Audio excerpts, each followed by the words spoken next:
2024년 12월 11일 수요일 아침 묵상 하나님께 드리겠습니다. 찬송가 546장입니다. 찬송가 546장. 주님 약속하신 말씀 위에서 영원토록 주를 찬송하리라. 소리 높여 주께 영광 돌리며 약속 믿고 굳게 서리라. 굳게 서리 영원하신 말씀 위에 굳게 서리 굳게 서리 그 말씀 위에 굳게 서리라. 주님 약속하신 말씀 위에서 세상 염려 내게 엄습할 때 용감하게 힘써 싸워 이기며 약속 믿고 굳게 서리라. 굳게 서리 영원하신 말씀 위에 굳게 서리 굳게 서리 그 말씀 위에 굳게 서리라. 주님 약속하신 말씀 위에서 영원하신 주의 사랑이 믿고 성령으로 힘써 싸워 이기며 약속 믿고 굳게 서리라. 굳게 서리 영원하신 말씀 위에 굳게 서리 굳게 서리 그 말씀 위에 굳게 서리라. 주님 약속하신 말씀 위에서 성령 인도하는 대로 행하며 주님 품에 항상 안식 얻으며 약속 믿고 굳게 서리라.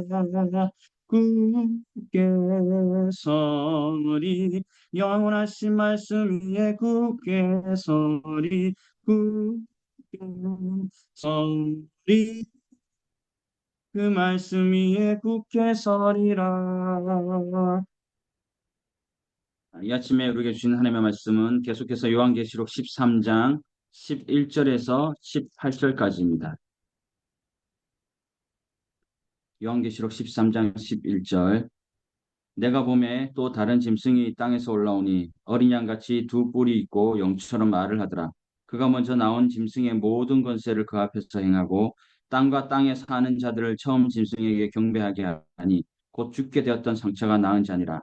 큰 이적을 행하되 심지어 사람들 앞에서 불이 하늘로부터 땅에 내려오게 하고 짐승 앞에서 받은 바 이적을 행함으로 땅에 거하는 자들을 미혹하며 땅에 거하는 자들에게 이르기를 칼에 상하였다가 살아난 짐승을 위하여 우상을 만들라 하더라. 그가 권세를 받아 그 짐승의 우상에게 생기를 주어 그 짐승의 우상으로 말하게 하고 또 짐승의 우상에게 경배하지 아니하는 자는 몇이든지 다 죽이게 하더라. 그가 모든 자, 곧 작은 자나 큰 자나 부자나 가난한 자나 자유인이나 종들에게 그 오른손에나 이마에 표를 받게 하고 누군지 이 표를 가진 자 외에는 매매를 못하게 하니 이 표는 곧 짐승의 이름이나 그 이름을 이룰 수라. 지혜가 여기 있으니 총명한 자는 그 짐승의 수를 세어보라. 그것은 사람의 수니 그의 수는 666이니라. 아멘. 오늘 본문은 12장에서부터 14장까지에 기록된 세 개의 묵시 가운데 두 번째 묵시의 후반부라고 볼 수 있습니다. 사도 요한은 바다에서 올라온 첫째 짐승이 사탄으로부터 강력한 권세를 받아온 세상을 지배하고 성도들을 극심하게 박해하고 있는 환상을 보고 난 직후에 땅에서 올라온 둘째 짐승이 첫째 짐승으로부터 권세를 받아서 첫째 짐승의 우상을 만들어 경배하게 하고 또 그것을 따르지 않는 성도들을 다 죽이는 환상을 보게 되었습니다. 그리고 그 유명한 짐승의 표 666에 대한 환상을 기록하고 있습니다. 먼저 둘째 짐승의 모습에 대하여 말씀하고 있습니다. 둘째 짐승의 모습은 첫째 짐승의 모습과는 다릅니다. 첫째 짐승은 뭐 사자, 표범, 곰 뭐 이런 모습이 있었는데요. 특히 첫째 짐승은 뿔이 10개고 머리가 7개인 반면에 둘째 짐승은 11절에 의하면 어린 양같이 두 뿔이 있다고 말씀합니다. 강하고 무서운 권력자의 첫 번째 같은 그 모습이 아니라 순한 어린 양 같은 모습을 하고 있습니다. 겉으로 볼 때는 너무나도 여리고 선하게 보입니다. 외모는 분명히 차분한 모습이지만 그러나 용처럼 말을 하더라라고 기록되어 있습니다. 세상에서 많은 사람들이 싫어하는 부류 중에 하나가 표리부동, 낭중직추 같은 사람이죠. 겉과 속이 다른 자예요. 이중인격자예요. 겉으로는 웃는 듯 하지만 속으로는 막 날카로운 송곳을 준비하는 인간들을 일컫습니다. 용은 사탄을 상징합니다. 이 둘째 짐승은 겉모습은 순결해 보이지만 그 실체는 성도들을 삼키기 위해 거짓말을 일삼고 또 날카로운 이빨과 발톱을 숨기고 있는 악한 늑대에 불과합니다. 그러므로 바다와 땅 속에서 올라온 이 두 짐승의 환상은 곧 사탄은 세상의 권력뿐만 아니라 종교적인 수단까지 총동원해가지고 교회 안팎에서 동시에 성도들을 믿음에서 떨어져 나가도록 때로는 극심하게 박해하고 때로는 아주 달콤하게 교묘하게 미혹하는 자임을 뜻합니다. 마치 이런 것이요. 무슨 상상을 하든 그 이상의 엄청난 사탄의 그 업그레이드가 되는 양상이라고 볼 수 있습니다. 이어서 둘째 짐승이 하는 일에 대하여 말씀하고 있습니다. 12절에 보면 그가 먼저 나온 짐승의 모든 권세를 그 앞에서 행하고 땅과 땅에 사는 자들을 처음 짐승에게 경배하게 하니 이 둘째 짐승의 정체에 대하여는 요한계시록 19장 20절에 표적으로 미혹하던 자라 이렇게 말씀하고 있습니다. 예수님을 잘 믿는 사람이 있어요. 불치의 병이 이 사탄의 표적으로 나왔다고 생각해 보십시오. 예수님을 잘 믿지만은 불치의 병이 나나 우리 아이나 이렇게 나았어. 사탄의 표적으로. 근데 양의 탈을 쓴 사탄을 믿을 확률이 굉장히 높아 보여요. 왜냐하면은 순해 보이거든요. 이 둘째 짐승은 거짓 선지자이고 그의 일차적인 목표는 모든 사람들이 짐승, 곧 사탄을 경배하게 만들어 멸망에 이르게 하는 것이다. 이렇게 볼 수 있습니다. 그렇다면 이들에게 맞서서 우리가 해야 할 일은 무엇입니까? 우리는 성경의 기록과 교회사에서 기록된 믿음의 선진들이 이단을 어떻게 대처했는지 그 모습에서 이제 답을 찾을 수 있습니다. 일단 역사에서 교훈을 얻어야 되잖아요. 사도들, 우리보다 믿음이 훨씬 더 뜨거웠던 그 사도들을 비롯한 믿음의 초대교회, 그 선진들은 무엇보다도 성경의 교리를 명확하게 세워서 이단들을 대처했어요. 우리가 뭐 한때는 교리가 너무 약하다 그랬잖아요. 근데 너무 교리 쪽으로 하면은 사람들이 또 잘 듣지를 않고 이 그 사이에 어딘가 또 있죠.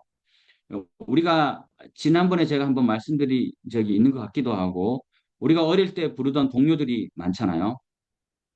제가 옛날에 아동부 사역할 때 마지막 주는 항상 쓰레기 줍는 그 주일로 했어요. 예배 빨리 마치고 그 다음에 동네 쓰레기 줍는데 그 쓰레기 줍는 프로젝트 이름을 다 같이 돌자 동네 한 바퀴예요. 이렇게 재밌게 또 주어야 되잖아요. 다 같이 돌자 동네 한 바퀴 아침 일찍 일어나 동네 한 바퀴 우리 보고 나팔 꽃 인사합니다. 우리도 인사하며 동네 한 바퀴 바둑이도 같이 돌자 동네 한 바퀴. 예. 이게 그냥 나오는 거예요. 아주 어렸을 때 뭐 가수원길이나 이런 것도 있잖아요. 그러니까 아이들도 쉽게 따라 부를 수 있어요. 이 벌레 같은 이단들이 득실거릴 때 초대교회는 이런 동요곡에다가 교리를 넣어서 하나님이 세상을 뭐 창조하셨다 뭐 이런 거 있잖아요. 십자가에 돌아가셨다 이런 것들을 동요에 불러서 그냥 어릴 때부터 아이들이 아무 생각 없이 부르게 하는 거. 흥으로 부른 동요가 후에 믿음의 고백이 된 것이에요. 아, 이것이구나. 얼마나 그 심장이 뜨겁겠습니까?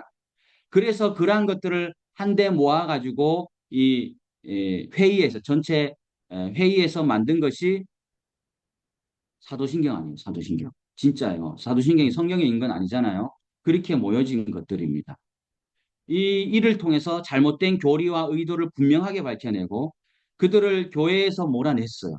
마찬가지로 우리들도 이러한 거짓 선지자들에 대하여 명확한 성경적인 대처 방안을 가질 수 있어야 돼요.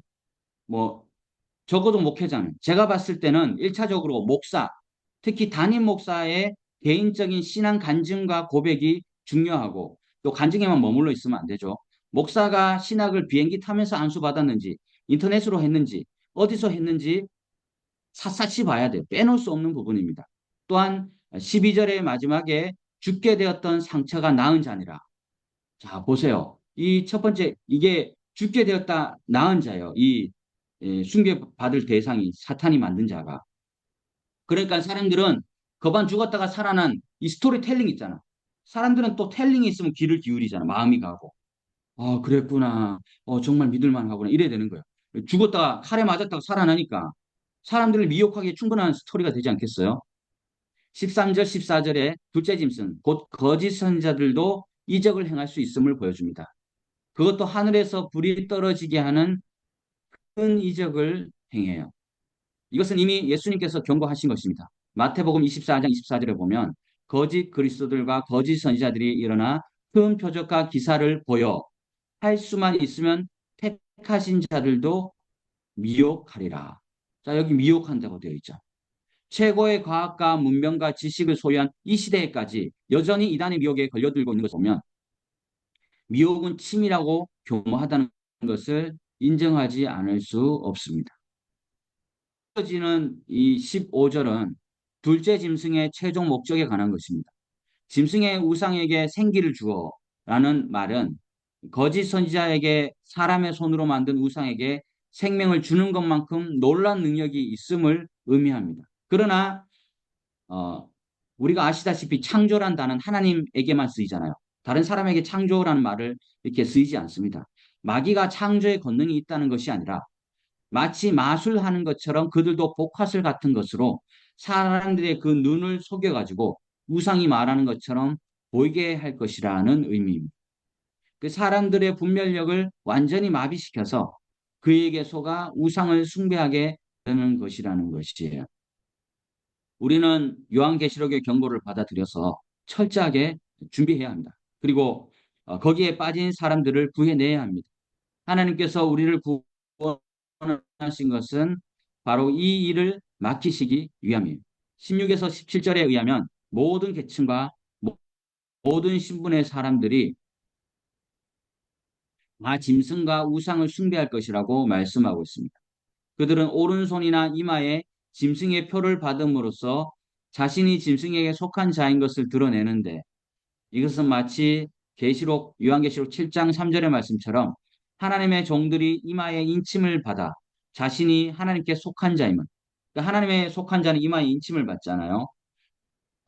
그렇게 드러내는 것과 똑같아요. 이 표에 대하여 18절에 내 지혜가 여기 있으니 총명한 자는 그 짐승의 수를 세어보라. 그것은 사람의 수니 그의 수는 666인이라고 말씀합니다. 그런데 많은 사람들은 이 짐승의 표를 외형적인 표식 또는 어떤 문자를 나타낸다고 생각을 많이 했잖아요.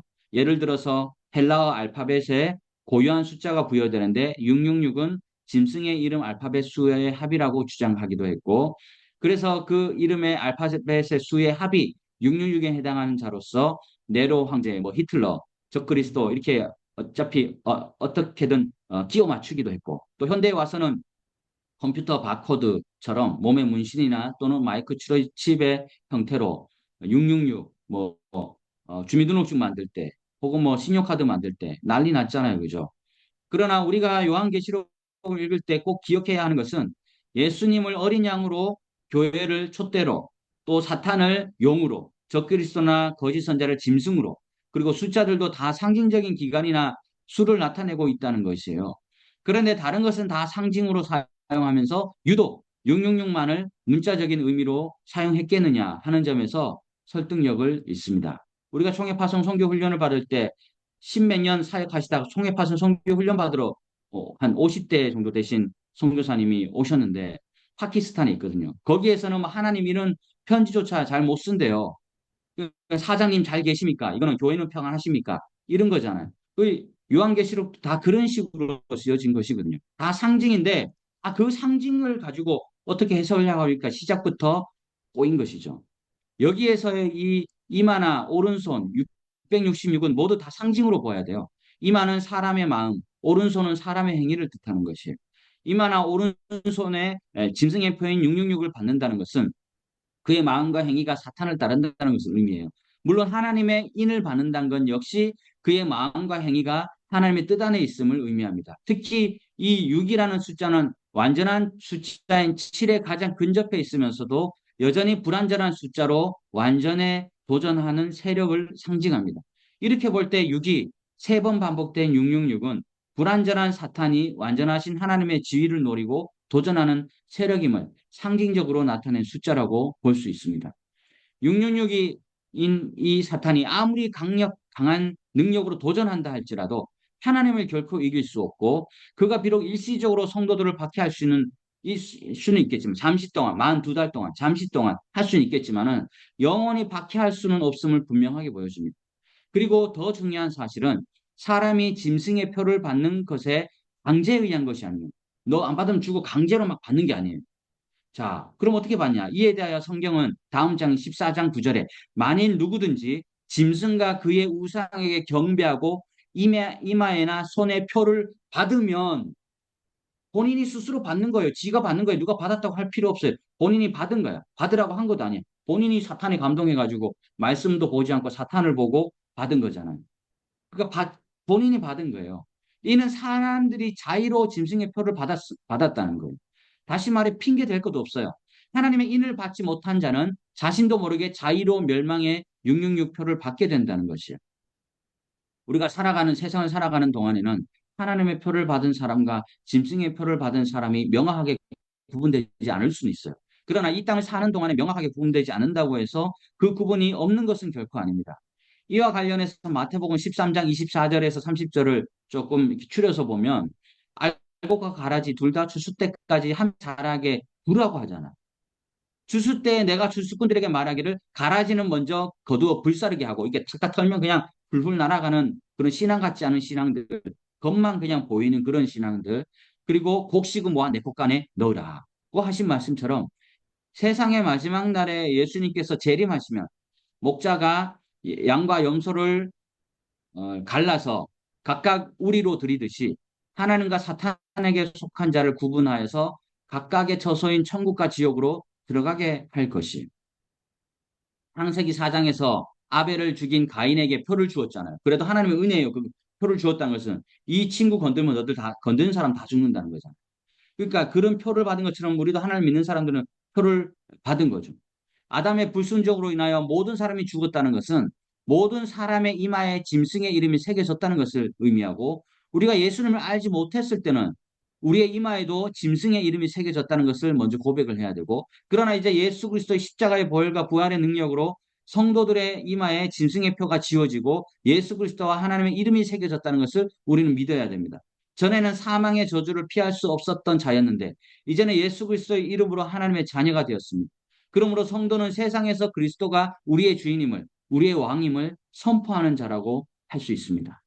하나님의 사역을 철저하게 모방하면서 하나님의 구원 사역을 맡고 성도들을 미혹시키는 헛된 세력의 말씀을 잘 분별하고 그들에게 현혹되지 않도록 믿음의 눈으로 모든 것을 바라보기 위해서 우리는 의지적으로 노력을 해야 합니다. 그 바른 신학의 토대 위에 건강한 교회